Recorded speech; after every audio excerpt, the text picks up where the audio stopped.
প্রায় লুপ্ত হয়ে গিয়েছিল তীর্থসমূহ, লীলাস্থলী। চৈতন্য মহাপ্রভু তিনি এটিকে পুনঃ প্রকাশিত করেন। তিনি সবটাই প্রকাশ করেননি, কারণ মহাপ্রভু বৃন্দাবনে অত দীর্ঘ সময় তো থাকেননি। তিনি জগন্নাথ পুরী ধামেই সুদীর্ঘ সময় অতিবাহিত করেছেন। তাই তিনি বৃন্দাবনের কিছু লীলাস্থলকে প্রকাশিত করেছেন।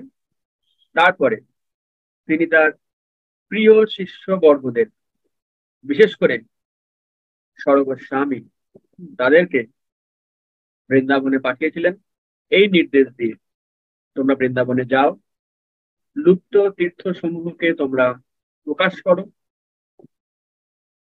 ভগবানের বিগ্রহ প্রতিষ্ঠা করে মন্দিরে তার সেবার ব্যবস্থা করো এবং গ্রন্থ লেখো।